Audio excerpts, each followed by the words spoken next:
We're back with our last series on fam, a series about our families. And this week as we close, that's right, it's our last week in the series, I want us to look at a few famous friends.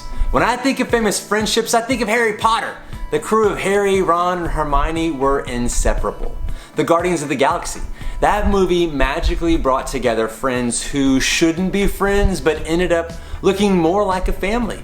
Star Wars. Now look, regardless of how your feelings are on the series have gone, in each new era, there's a great group of friends at the core of that story. And what about you? Who do you think about? And what do these friendships have to do with our talk today? Well, let's get personal. How many of you have a best friend? One that's like the friends we just saw in these movies and books we referenced. Somebody who knows all your secrets. Somebody you spend all your free time with. Somebody who lets you play all their video games first or borrow your clothes before they even wear them. Somebody you can call when you're feeling in trouble or you're down. Somebody who sees your family fight. Somebody who helps themselves to food in your house. Somebody who is on your family text thread. A friend like that, well, sometimes they feel more like family, don't they? For the last few weeks, we've been in this series about family called Fam, and spending time talking about different things about our families that impact our lives for better or for worse. And while family is a really important thing to talk about, maybe this whole series has felt a little awkward. You've been watching the last few weeks, and all you've thought about is the fact that your family situation is very different.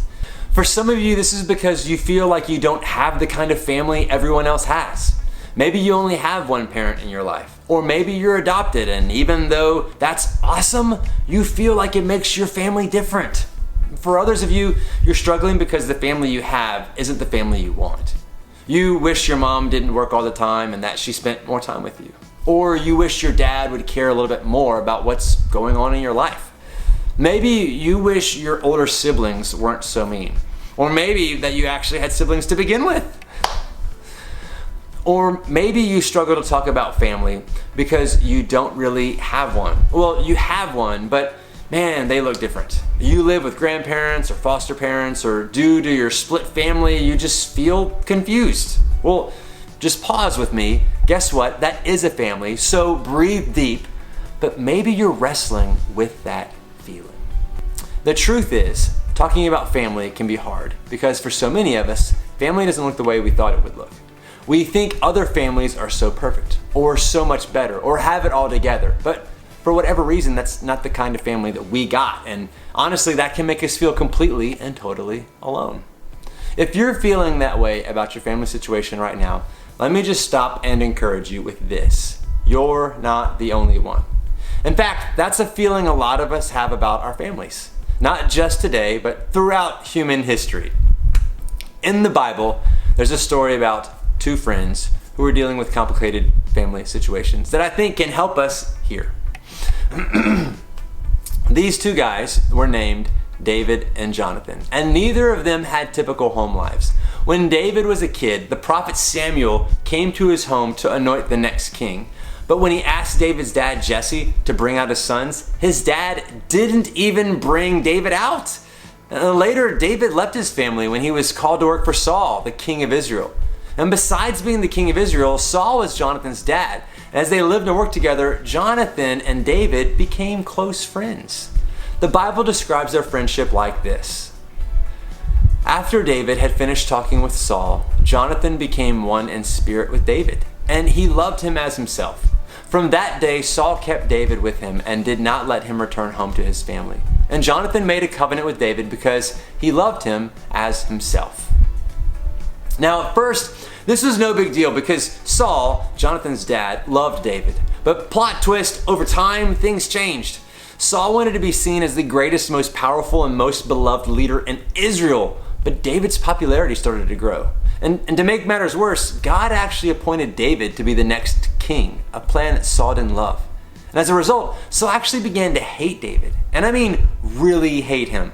So much so that Saul tried to kill David. To save himself, David had to flee to go into hiding, narrowly avoiding being murdered by Saul a few times. Can you imagine? You think your family has drama, And this was a mess for both David and Jonathan. Both Jonathan and David were in a family situation that they didn't want or expect. David lived apart from his family, and Jonathan was dealing with a dad who was actually trying to murder his best friend. That might be enough to leave both guys feeling completely and totally alone. But you know what? Because they had each other, they didn't feel alone. These two guys formed a friendship that was more like a brotherhood. They were the kind of friends who helped each other out, stuck with each other no matter what, and protected each other. The kind of friends who become like fam. Jonathan even spoke to his father in the defense of David and ended up saving his life, saying this. Jonathan spoke well of David to Saul, his father, and said to him, "Let not the king do wrong to his servant David. He has not wronged you, and what he has done has benefited you greatly. He took his life in his hands when he killed the Philistine. The Lord won a great victory for all Israel, and you saw it and were glad. Why then would you do wrong to an innocent man like David by killing him for no reason?" Saul heard his son out and swore that he wouldn't harm David. And although this promise didn't last long, Jonathan did everything he could to protect his friend, even though David would eventually take Jonathan's rightful place as king. Jonathan proved that he cared about David. He looked out for David's life, his future and well-being. He saw potential in David's life. I love the story of Jonathan and David for a lot of reasons, but the main one is that because I think it shows us this. Sometimes friends are more like family. And like we said, not all families look the same. And sometimes, like for Jonathan and David, you find yourself in a situation where other people in your life feel more like family than the people you're actually related to. Your friends, their parents, a coach, a teacher, your small group leader, even the other members of your small group. Sometimes God puts people in our lives to act like family. And maybe you don't realize this, but that's even part of what we do each week here at the chapel. We act as the family of God. We support and encourage each other because that's what God calls us to do. He created us to do life with each other like a family. The writer of Hebrews puts it this way. And let us consider how we may spur one another on toward love and good deeds, not giving up meeting together as some are in the habit of doing, but encouraging one another, and all the more as you see the day approaching. Even when he was on earth, Jesus had friends who became like family. His disciples, the men who were his closest friends and followers, became the people he did everything with. They were his closest family. And as believers, they became part of the family of God.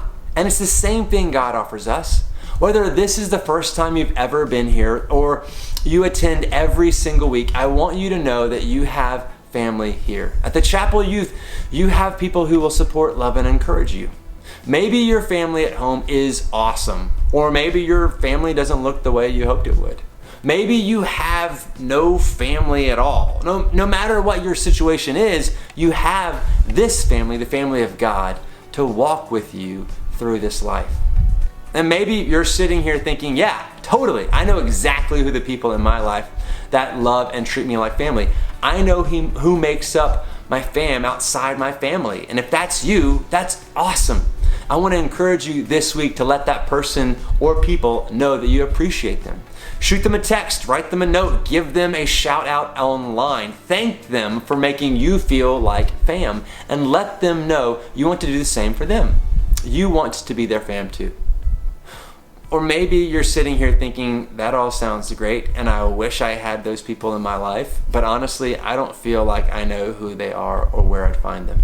And if that's you, then I'd say this, bring more people into your circle. Think bigger than just the people you're close to right now. Think about who else is speaking into your life. Someone older than you or close to you who you can trust. And maybe it's a teacher or coach or a friend's parent or your small group leader. Maybe these videos online are speaking to you. Reach out to me. But I want you to identify at least one person who you know could be like family and include them in more parts of your life. Spend time with them and ask them to hang out. Open up to them about what's going on in your life. And hint, your small group leader is a great person to invite. I promise you that it's worth it because bringing more people into your life will expand your fam. And sometimes friends are more like family. Look, We believe here that life change happens in circles, not rows, which is a fun saying that we believe everyone ultimately should land in a small group. And you're watching this online though, so my encouragement would be to use the power of technology. Reach out to me and we can get you connected, even digitally. One of the best parts about following Jesus is that we gain a family. The church and your small group become like a second home, a place where we can be safe, be heard, be known, and be loved. And that's how God designed it to be. He knew that life wouldn't always be easy, that we would need each other, that we'd need a fam here within these four walls. Our hope is that you find us here and your small group to be that for you. A place where you can belong and be loved. A place where you can find your fam. Thanksgiving is here and Christmas is next. Family will be coming from all around, or you may be even traveling to family. We're praying for you in safe travels. We're also here for you when you're ready to return.